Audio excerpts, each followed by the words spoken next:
Good evening, Botsi. Today is day 17. It's a glorious day. Day 17, Tuesday. This is my night blog that I have for you today. I kind of changed up what I was going to do today. I had this thing I was going to color today. I was going to do this and that today. And I had time to do, well, I didn't really have time to do it. I got stuck in meetings today and client stuff and office stuff. And I went to counseling today. But before I go into that, I have some other fun stuff to show you real quick.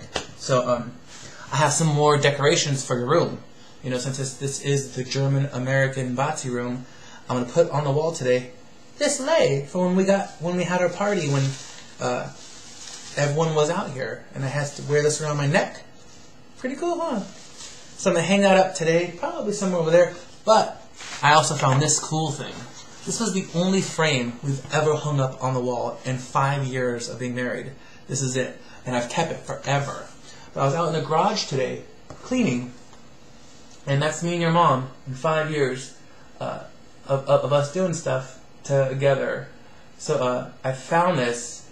I'm going to just hang it up pretty much just like this too. Maybe on the wall, like maybe like against the door, like that part of the door. Or maybe I'll take down the that little sign up there. Or maybe like right here, you think? No, doesn't look very good, huh? Maybe above the door there, and then I could, maybe above the door there, because it fits. And then, yeah, actually, you know what? And then I can move that picture somewhere else. I think that's what I'll do. I'll hang that out today, and then I'll do that. So I'll do that tomorrow though, but I found those today because I moved the Grungy server and the Nuke server to the house today, and I was cleaning out the laundry room, and that was part on top of it. So, had a really interesting day at counseling today. Connor's a really good therapist. Helped me out a lot, you know. Doing these vlogs, you know, going to the substance abuse classes, you know, going to counseling, it's just been a nice experience, you know. I mean, every day I go there just in tears because I'm scared to go bear more. I'm scared to always, you know, just put myself on blast constantly. But once I go in there, you know, Connor has to kind of slow me down and say, "Okay, just stop pouring out so much," because I go in there and I just puke out all these things that I've always wanted to just say. You know, and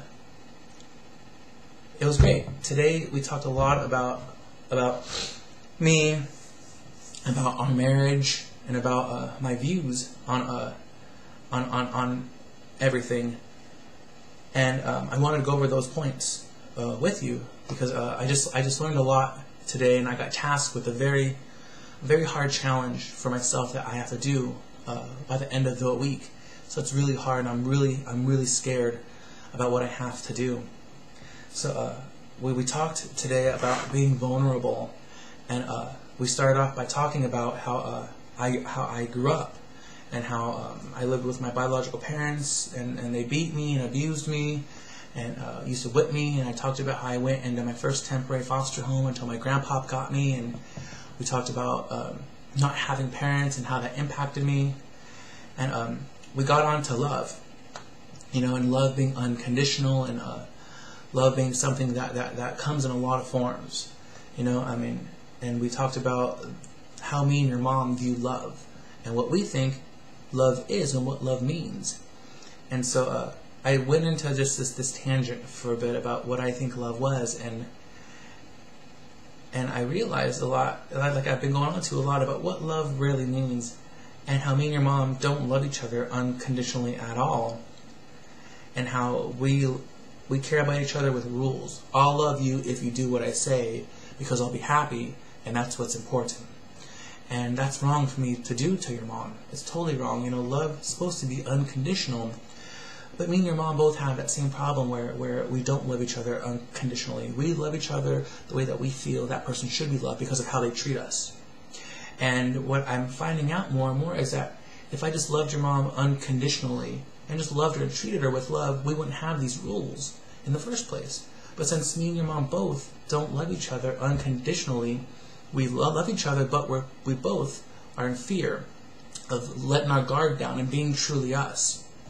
We're both in fear, and I speak for myself too, that when I'm in fear, because the way that we've treated each other is that when we open up our hearts and we're vulnerable, we knock each other down for it. We say, oh, that's something that I don't like, so I'm going to hold it against you now. And we do that to each other a lot. And so he asked me today, like, what is your hugest problem with trying to love your wife? And I told him the truth today, that I'm in fear of trying to love my wife. Because I'm so used to keeping up my guard constantly that when I do let my guard down, your mom takes advantage of that and tells me, oh, since you have a family, you don't know what it's like to love. Since you were a foster kid and you weren't raised with parents, you don't have values. Since you did this, is that. So instead of us hearing that, and instead of your mom hearing, you know what, you're a foster kid, but that's great, I don't care, I still love you for who you are, we don't do that. When your mom tries to open up to me about her past, I say, oh, well, that's why, because your mom is a terrible person, and that's why you're a terrible person. When your mom tries to tell me, you know, oh, hey, you know, this is why that happened in my life, that's how this affected me, you know. Oh, well, you know, well, then that's why you're messed up, and that's why you're not a good person. Or when her dad was mayor of Germany, and she always had to be perfect, and she still has that idea now where she can never be flawed and cannot make some mistakes. It's because of that reason. She was raised that way, where you always have to, you're in the public eye constantly, you can't do anything wrong. And so those are faults. Those are traits that we each have that, as a child, that impact us as adults. And those are the problems that I have, is that the problem we both have, but a problem that I have too, because I'm speaking from me for today, is that when your mom does open up to me, I do that. I find fault in that because my love for her isn't unconditional, because I'm in fear as well. And when I have fear, when you have fear in a relationship, you have anxiety. You're closed off. You're always holding back a small bit. Your guard's never truly down. And so we talked about that a lot today, and I realized that me and your mom both have that problem where our guards are always up. We're never letting our guard down. We're not giving ourselves the chance to say, dude, I'm fucked up. I'm flawed. I have a ton of flaws, but I want you to love me, and I want you to know me, and I don't want you to judge me, because love is supposed to be intimate. It's supposed to be beautiful, and it's supposed to be flawed. But if you have up your guard constantly and you're trying to always be perfect, you're not admitting when you're wrong, you're being super arrogant, you're not trying to love your spouse the right way. If you're keeping up all these things, you can never truly be in love. You can have love, and you can tell yourself that, hey, I'm a loving person, I'm the most compassionate, caring person in the world. But if your guard's always up, which is what me and your mom do, we're never going to be in love. We're always going to have a certain amount of love, but not unconditional love. And that's what I'm searching for right now. And I think that's the one thing that I don't have in my life with my spouse, with your mom. We have love with rules. Do this, do this, do this, and I'm going to love you. I'm going to treat you the way that you deserve to be treated. Not, you know what, let's talk about our fears. Let's talk about why we have these rules. Should we have these rules about how to love each other? Should we keep up this guard all the time, or should we just just mouth puke out all of our fears, all of our stuff, and really learn to love our faults, learn to love? And we don't. So you know what we do? We attack each other. For me, you know, I do bad things constantly. Since I feel like I'm not loved, I do bad things constantly. I drink, I party, I talk shit, I lied, I do all these bad things that I shouldn't be doing, because it's like, well, she doesn't really care about me at my core anyway, so if I can't be true to her, then I don't really care to be true at all. And we use that against each other, and it's shameful. So we talked about that a lot today. It was a really good talk. I just got out so much stuff, and the more I do these things, the more I realize that one of your mom's fears is alcohol. Oh, my husband drinks too much. But it's not the alcohol. It's me. It's the fear I have inside of having feelings. It's the fear I have inside of being vulnerable. It's the fear I have of trusting a person who's done so much wrong to me, and who I've done so much wrong too, because I feel like, you know, in the end, I deserve that. I deserve to be treated wrong because I've treated her wrong. But that's not what love is. What love is saying, you've done me wrong, but I love you, and I'm going to forgive you, and I'm going to move on, and we're going to talk about this, and we're going to make it better. Instead, it's not. It's cheating on my part, deception, it's lies, It's manipulation on both of our parts. It's putting people down. It's so much bad stuff that we've done to each other that there is that inherent fear inside me to be vulnerable because of who your mom is to me.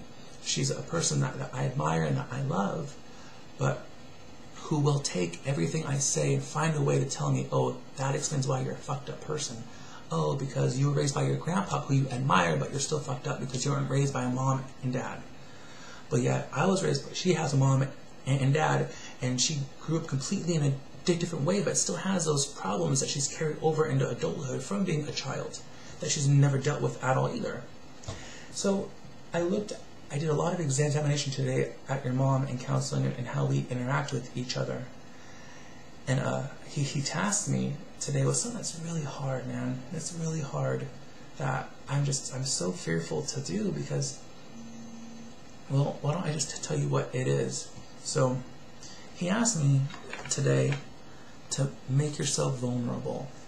That part of this process, and it's kind of entertaining because he has to stop me and we have to choose a direction. Like, he had me come up with a timeline for events in my life that are important.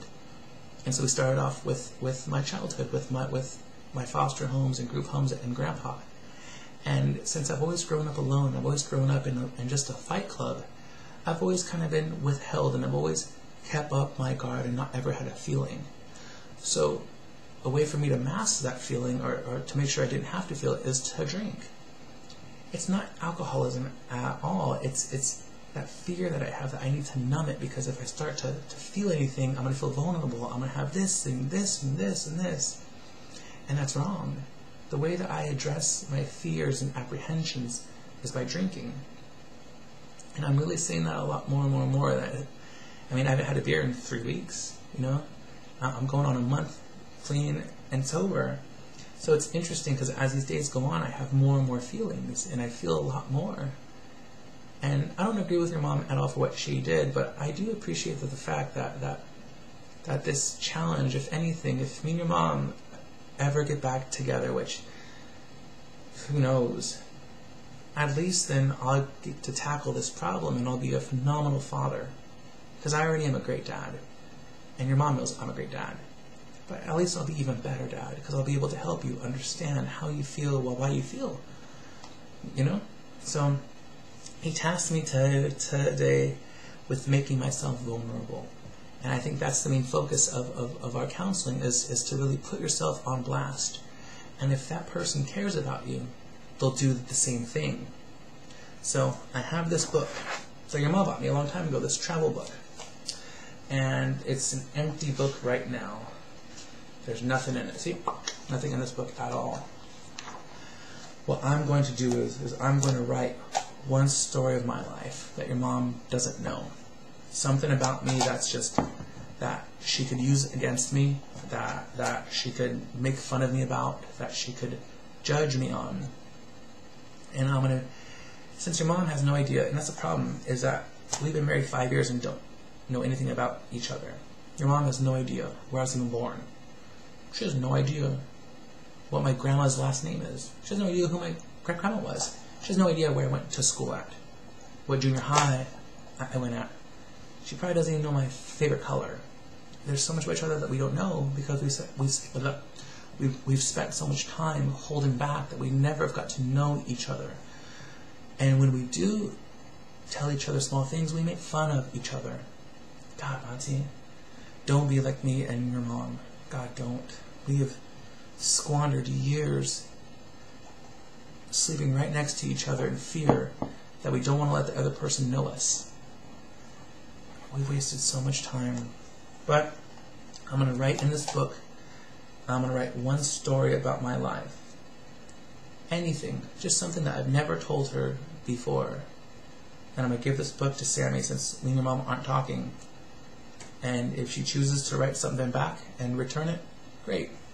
If not, then I'll know that answer, that your mom's not prepared to be vulnerable either, and that she's not prepared to really get to know each other. And it's going to be kind of the deciding factor in kind of my decision in October as well, is, do we really need to get back together? Do I really want to live with a person who I don't know at their core? my fear is that this book's going to end up in the trash. And I'd say the odds are 60-70% this book's going to end up in the trash and I won't see it. And that's such a hard pill to swallow, you know? Because he asked me, what do you think the odds are? And I told him pretty much a fart's chance in hell that I'll get this book back. What I think is going to happen is that this book's going to be used against me. But I'm tired of being in fear. And I'm tired of being scared about being me. And if your mom wants to use it against me to make fun of me, or if she wants to use it as something for her to throw him on my face, then that's fine. But I want to write that story out. And to be honest, I don't know what I want to talk about yet. Maybe my sexual abuse, maybe the physical abuse, maybe my fear in the Navy, maybe just some fear that I have. I really want it to be something that just really humbles me and that puts me in check. Or perhaps I'll just tell her a story about something that's on my mind that'll just kind of be like last minute. I don't know, but I look forward to writing it out. So I'm gonna try to spend Thursday, Friday, and Saturday going through it, and coming up with a story that I can handwrite. Because he says that I should handwrite it out instead, not type it out, because it won't have the same meaning or value. It won't be as sincere than if I just type 80 words a minute and get it done.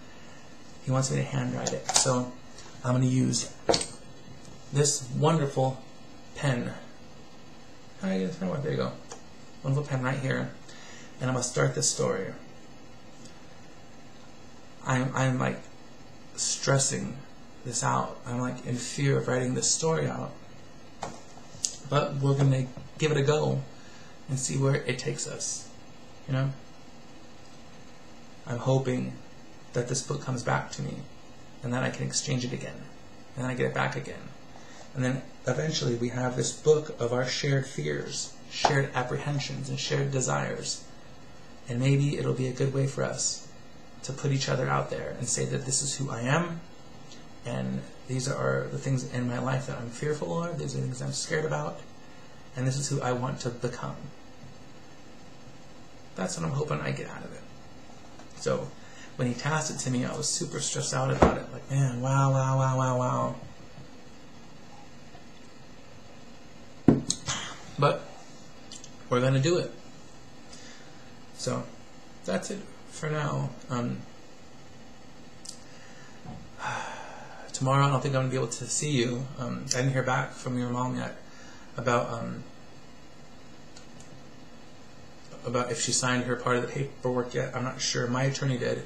Your mom only wants to give it to me for 4 hours tomorrow. It says 5 hours, but she's taking an extra hour. I don't know if it's part of her game just to use you as a weapon, just to use you as the only thing that she has.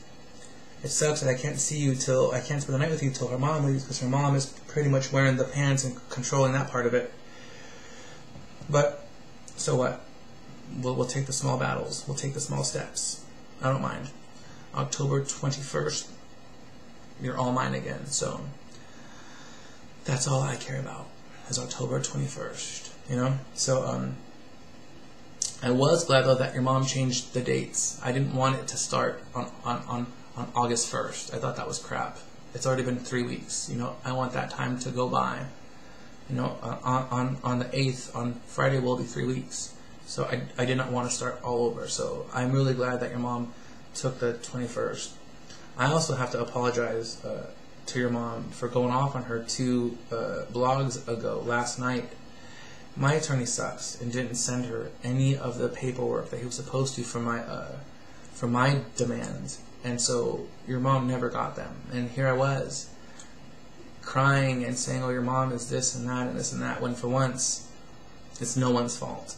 Your mom didn't do wrong, I didn't do wrong, my attorney sucks. So he will be seeing a nice fat little chargeback tomorrow.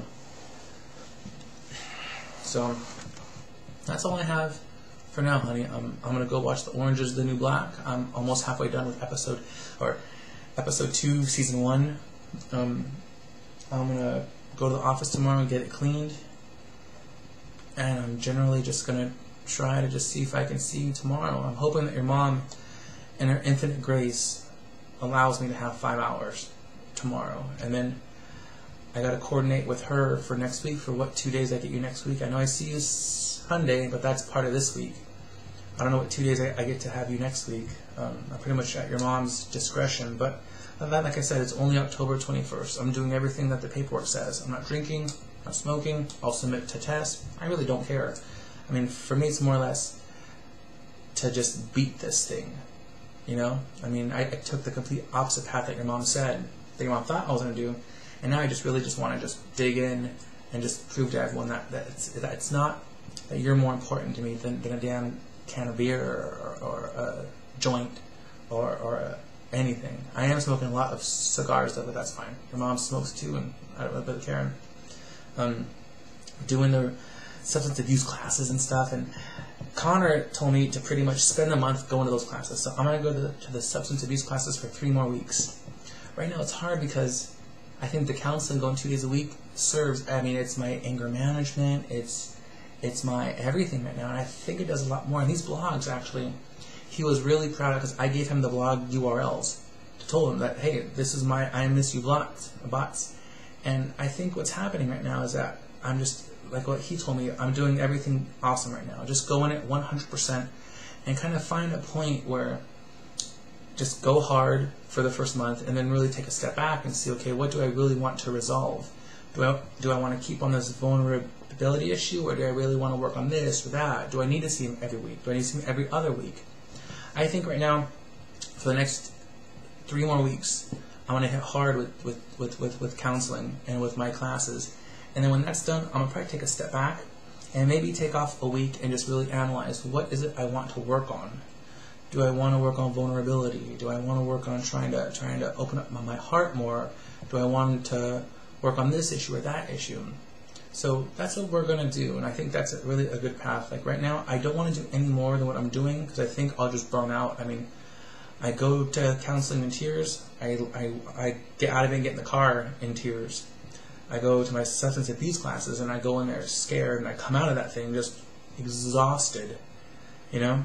So I think 3 more weeks of this, and then I'm probably going to take like 1 week off and really just come to analyze, what is it that I really want to accomplish? Do I want to learn to love your mom again? Do I want to try to work on my marriage? Do I want to work on just me? Do I want to work on just being a father? What is it I want to do, and what do I want to do for the next 3 months? What do I really want to work on? Because there's some issues, like you said, that will take me years. There are things about me that I may want to spend years just analyzing and going over and correcting and improving and modifying and changing. Then there are things that I can easily come to terms with quickly that are just small things, you know, like easy things. But so that's what I'm going to do. 3 more weeks of just going hard, and then I'll probably take a step back and really come to terms with what I want to do. But then that also comes down to your mom too. I mean, I'm not going to see your mom till probably late October, like right towards the end is when I'll probably reconnect with your mom again. So, I mean, that's my current goal now, is to probably not really talk to her or communicate with her. I mean, I'll answer emails or text messages or something, but I really want to just wait till October and give her 4 months off where we don't see each other at all. I mean, if she can see this blog, which I'm not quite sure if she sees these blogs. I mean, I see views, but it could be my counselor, it could be Sammy, it could be, I mean, a lot of people know I have this blog, so I'm not quite sure. But I mean, either way, for me, it doesn't really matter, because these blogs are just for me and you, for what I'm doing. But the blogs work great. He was actually very impressed that I do these blogs, and the blogs have just been wonderful to help me just kind of vent out everything. And so these blogs, I'm going to keep going probably for the next year or 2. Just keep doing these every day. I don't know if I'll get to do 3 times a day depending on my workload, but I want to make sure that I always come back to these, because they're great to just help me just figure out who I am and be honest and be vulnerable. And I think I really want to work on just being vulnerable and opening up my heart as much as I possibly can, and really seeing what I can let in. So I'm really excited about that. in terms of your mom, we talked about your mom today, and he pretty much told me the same thing, that I shouldn't worry about seeing your mom until I actually feel like she's doing something as well. Like a good example would be if I get this book back. That would be a great thing. That would be kind of a sign for me that, okay, so we're going in the right direction.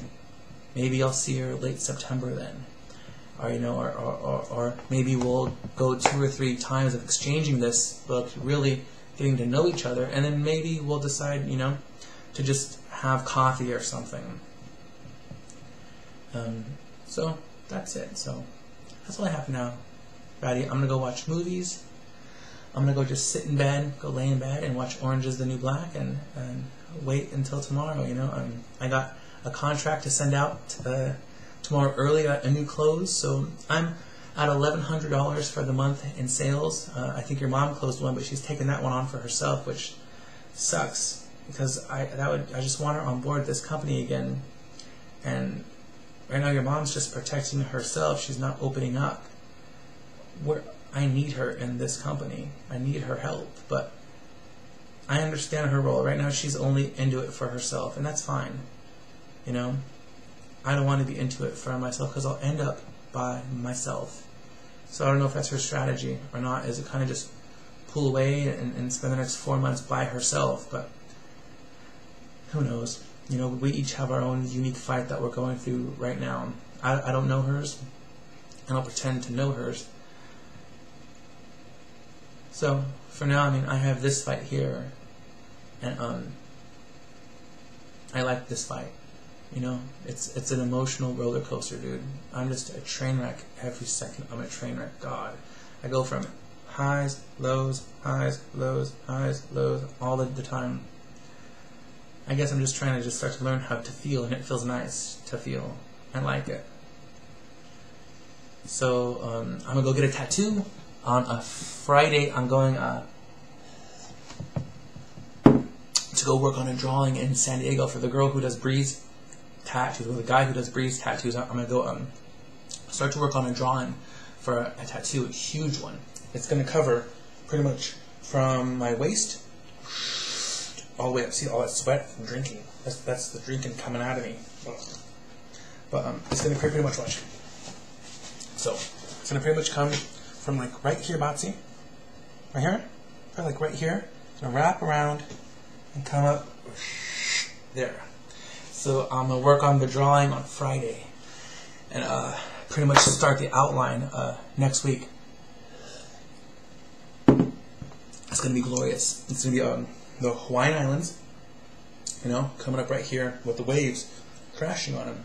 Then the Hawaiian Islands are gonna go into tropical fish, octopus, and then that is gonna be those fish and those octopuses are gonna surround a Navy ship, you know, but a pirate Navy ship, and then it's gonna go from there. And then I'm going to have your 2 feet print right here. The outline of the right foot's going to be the Hawaiian flag, and the other one's going to be the German flag. So that, and then from there, that is going to melt back into the ocean again, right there. It's going to be sick. It's going to come up here, dude. It's going to be octopus and squid, fishes all around here. Bam.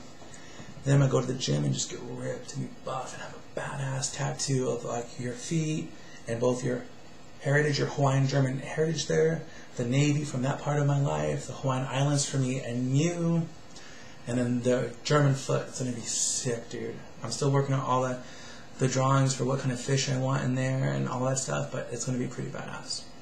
So I'm going to go work on that drawing Friday. I'm going to go down there to San Diego since I don't have any kids. I don't have a spouse or I don't have anyone else in the house. I'm just going to probably go Friday after work, and then it'll probably take maybe like 30-40 minutes real quick, and then I'll have to drive back.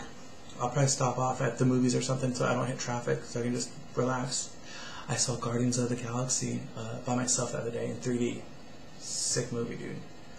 So that's it, fatty. I love you. I miss you. I care about you. I can't wait to see you again. I'm going to start that story. When I start that story, I'll let you know. I'm going to make a copy of it, and then I'm going to put the copy of it on the blog so that forever, before I send it to her, in case I don't get the book back, I'll have that forever, that I put myself out there and I put that fear, and I let myself be vulnerable and open and see what I get back. So I can't wait. I love you, Fatty. I miss you. I think about you every day of my entire life. And I can't wait to see you again soon. I can't wait for October 21st to come so that you'll be back here. Even if you're here 50% of the time, I'll take it. I'd like it to be as a family, but I don't know. I have my doubts. I really have doubts. So, this room is what's left of all the pictures me and your mom have ever framed. And I thought that they should go in here. So, the house though looks nice. I have hooked up the house fat, dude. I don't want to take pictures of it. I don't want to show anyone. But the house is beautiful. It's just filled with so much love. It's a home. Slowly I'm turning this house into a home. I'm turning it into a home for us. So even if it's just me and you, half of the time when you walk in this house, you'll be blasted with just love. It looks really good. I can't wait for you to see it. Hopefully tomorrow. Alright?